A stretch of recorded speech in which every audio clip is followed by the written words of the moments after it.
আমরা চেষ্টা করেছি, আমাদের তরফ থেকে আমরা যতটুকু করার ততটুকু করেছি। এই খবর নিয়ে আমি 8 তারিখ আমি সেখানে গ্রামদারবাদ ছিলাম এবং কোস্টগার্ড, আমাদের কোস্টাল পুলিশ, পুলিশের গভর্নমেন্টকেও আমরা জানিয়েছি করবো বলুন। একটু দেরি ব্যাপারটিগুলো আমরা ভালো বুঝতে পারছি। না, একটা ব্যাপার আমি বলিনি, এটা দুটো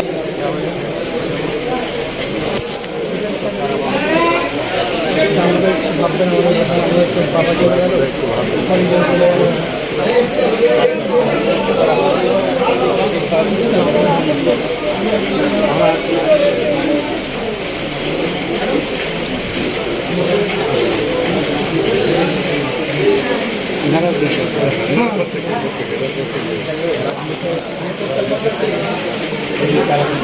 বাবা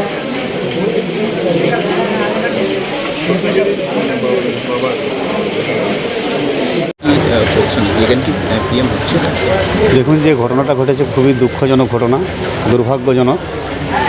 আমি 8 তারিখ যখন খবর পাই তখন আমি সেদিন সঙ্গে সঙ্গে কিন্তু শঙ্করপুরে যাই এবং সারা রাত্রি সেখানে ছিলাম। মাননীয় সিএম আমাকে সেভাবে নির্দেশও দিয়েছিলেন যে সিরিয়াসলি ব্যাপারটা দেখতে হবে। কোস্টগার্ড এবং আমাদের কোস্টাল পুলিশ তারা যথাসাধ্য চেষ্টা করেছে। আমরা উড়িষ্যা গভর্নমেন্টকেও সেদিন অবগত করেছিলাম। তো আজকে সত্যি এটা খুব কষ্টের মুহূর্ত, এতগুলো পরিবার আজকে ব্যথিত, দুঃখিত। ব্যবস্থা আমরা যা নেব সরকারের তরফ থেকে নেব। হ্যাঁ,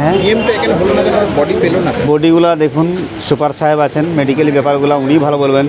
বডি ডিকম্পোজ হয়ে গেছে বেশিরভাগ বডি, তাতে করে তো সেটা আইডেন্টিফিকেশান করতে একটু অসুবিধা হবে।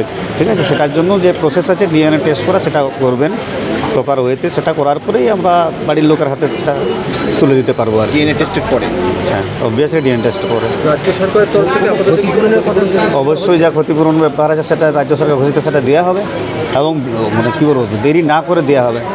অন্তত সেই পরিবারেরগুলা যাতে করে এখন কী করবো, তাদের দুঃখটা ভাগ করে নিতে পারি, তাদের সমবেথী আমরা সমবেদনা জানাই। মানুষটাকে তো আর ফিরিয়ে দিতে পারবো না, আমরা চেষ্টা করেছি আমাদের।